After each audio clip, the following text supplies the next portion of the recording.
Hello，大家好啊！今日係2026年3月3號，禮拜二啊。咁繼續再次順服聖靈啦。咁就每一日希望都可以拍到片啦。主要講翻今朝早個 Secret Place 靈修咧，就係睇到創世記第5章。咁特別係捉到我眼球嘅就係講到阿羅亞。咁羅亞嘅祖宗啦，即係個阿爸就叫拉麥啦，拉麥就生咗羅亞，就幫佢改咗個名，即係羅亞咧，嗰個意思就係話咧，佢係喺一個即係神去詛咒呢個地方啊。咁啲人真係要透過好努力艱辛先至係揾到食啦。咁但係咧羅亞佢就係為呢個被詛咒嘅地咧帶來安慰，帶來 comfort。咁呢一個就讓我諗起咧，即係佢阿爸幫佢改名咧。即係佢點樣知道預先已經知道其實羅亞係會俾上帝揀選，定還是佢係一個心願啦？即係好似作為父母嘅幫自己嘅仔女改名咧，咁就係希望佢長大成人之後咧，就係可以有所即係對佢有所期望啦，係啦。咁究竟佢係好似一個先知嚟到去預言啦，定還是佢係一個心願咧咁樣？咁我就令我諗起改名呢樣嘢。咁喺聖經其實都有啲章節咧係講到即係讓我諗起就係我哋喺基督裏面咧，我哋就係一個新造嘅人。咁英文就係一個叫 new creature 或者叫做 new creation。咁就好似我哋重生一樣，喺基督裏面我哋重生，咁就變相我哋係一個新嘅身份，就係神嘅兒女。咁就好似呢度所講，就係羅亞佢為佢個仔改咗個名。咁同樣地，我哋喺基督裏邊我哋重生嘅時候，咁就令我聯想起究竟神佢既然係成為我哋嘅天上嘅阿爸父，我哋係佢嘅仔啦，即係一個新嘅身份嘅時候，究竟神會唔會幫我哋改名呢？某程度上，改名呢樣嘢其實名佢背後係意味住就係一個使命啊，或者係即係個名其實係個意思咧，就係代表住我活喺呢個地上，喺呢個人生裏邊，希望嚟到成就或者去達到啲咩嘅目的。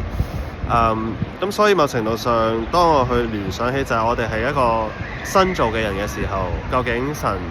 會唔會俾一個新嘅名俾我哋呢？咁我亦都諗起就係其實神喺我哋每個人身上都有一個計劃咧，獨特嘅計劃，亦都係佢賦予我哋嘅人生有一個使命，有一個目的，有一個意義，亦都有一個計劃。而個計劃就係希望去成就咧，神嘅國，去使用我哋成為呢個嘅基督嘅大軍啊，神嘅軍隊嘅一份子，我哋一齊嚟到去全民皆兵，我哋每個人都有獨特嘅計劃同埋領受啦，去完成神俾我哋嘅託付。每個人都唔同嘅，咁但係當我哋靠自己係打唔到大佬，我哋一定要咧，好似 Marvel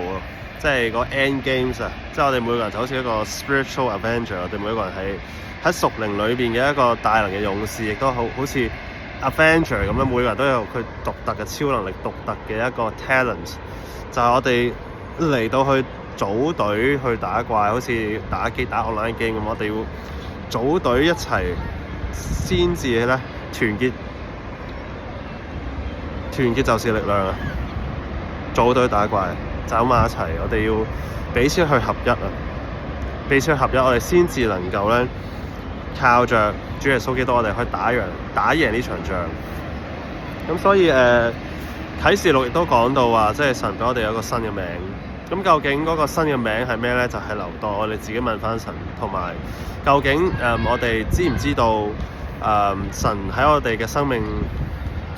有咩嘅計劃咧？佢俾我哋嘅使命又係啲咩咧？咁呢樣嘢亦都係我哋要透過禱告，透過尋求神嚟到去一路憑信心咧去行出嚟。未必咧佢一下俾你知道咧所有嘅計劃係點樣，但係咧你願意去順服，你願意憑信心咧去踏出第一步咧。咁點樣踏出第一步就係好似以賽亞書第6章講到，即係神佢去呼召我哋嘅時候，以賽亞先知佢嘅回應就係我在這裡請差遣我。即係當神問我哋你願唔願意嘅時候，而我哋願意去回應神啊，我哋願意去 say yes 嘅時候，呢個就係我第一步。然之後就去踏上呢個征途，呢個旅程。我之前曾經用過即係孫悟空取西經做一個例子，取西經就係嗰個目標。咁喺呢個路途呢個旅程裏邊，你就係要去跟隨住阿唐僧啦，你去中間你會遇到唔同嘅困難挑戰啊，唔同嘅妖魔鬼怪。咁但係就係你去靠着呢個唐僧俾你有智慧咯，就好似聖靈咁樣俾你有智慧，俾你有能力嚟到去打贏啲即係打贏一場又一場嘅仗。咁所以呢個新嘅名咧，即係我個命題創世嘅第5章講到挪亞呢個新嘅名，亦都係意味住就係我哋喺神裏邊，其實神都俾我哋一個新嘅名，但係個名係咩？我哋可能未知住嘅。咁可能隨住我哋去一路去禱告尋求啦，去尋求神嘅心意。究竟上帝喺我哋生命中有咩計劃？究竟佢俾我哋人生裏邊係有咩意義？因為唯有喺基督裏邊咧，佢就係道路、真理同埋生命。咁個生命就係耶穌基督，佢就係個生命。所以我哋要喺佢裏面，我哋係同佢一齊去坐席，嚟到係喺合一啦，同基督去合一啦。咁所以我哋咧，當我哋係喺住在基督裏邊咧，常在佢裏面，佢亦都常在我哋裏面嘅時候，呢個就係一個合一嘅一個狀態嘅時候，我哋就能夠得着嗰個能力咧，嗰個權柄啊，嗰個權柄咧嚟到係去打贏所有嘅惡魔所有嘅即係魔鬼撒旦，其實都係係被我哋去打敗啊，能夠咁。所以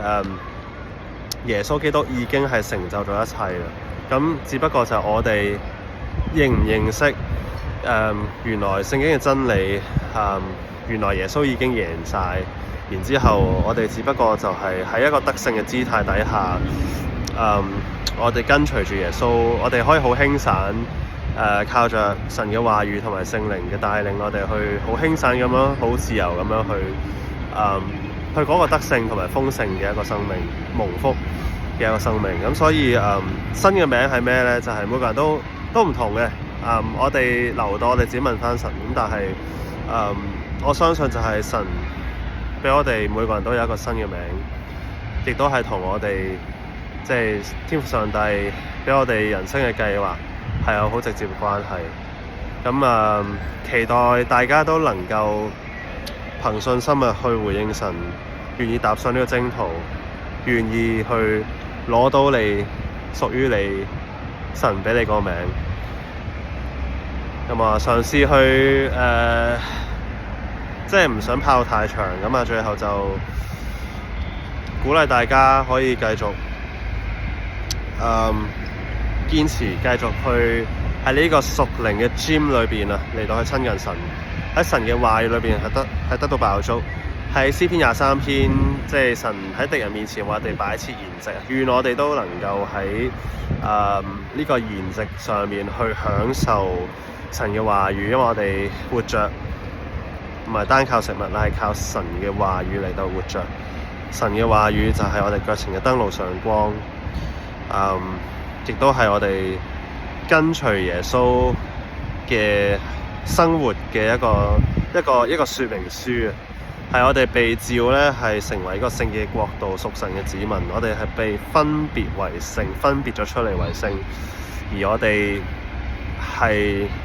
我哋嘅命定啊！我哋命定就係被召出嚟，去順服神，去跟隨神，唔容易嘅。要背上十架去跟隨主耶穌，做佢門徒，係要付上代價，但係呢個就係蒙福嘅路徑。最後想祈禱去結束。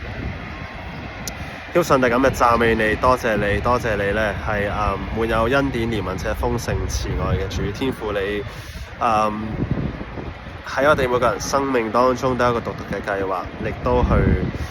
為我哋改名，因為我哋喺基督裏邊，我哋係重生嘅，以至到我哋咧能夠喺天國裏邊有份，我哋能夠成為神嘅兒女。所以我哋好期盼就係究竟我哋嘅新嘅名係叫咩名？究竟上帝你俾我哋嘅生命有乜嘢嘅計劃？有咩嘅使命？我哋都好想去尋求，我都好想去憑信心嚟到去經歷，嚟到去踏上呢個征途，亦都求主去施恩憐憫、加能賜力俾我哋咧係能夠有呢個信心去鼓起勇氣去獻上我哋嘅五餅二魚，因為你所要求嘅唔係我哋有乜嘢嘅能力啊，而係我哋有冇一個願意嘅心，我哋有冇一個謙卑嘅心，我哋願唔願意嚟到去擺上我哋嗰5條餅、5塊餅2條魚，以為好少，但係芥菜子嘅信心已經可以叫山嚟到挪開，信心少少嘅信心就已經足夠。神你話已經足夠，所以天父真係求你去祝福我哋，求你讓你嘅話語嚟到繼續去讓我哋嘅靈得到滋潤，係啊，因為神你嘅話語係能夠咧去讓到我哋嘅生命就好似一棵樹栽在溪水旁，按時結果子，葉子也不枯乾，讓我哋嚟到去晝夜去默想神嘅話語。並且嚟到去順服去跟隨，以至到我哋就能夠去承載同埋喺個生命去喺個生命裏頭能夠去榮耀神，嚟到反映神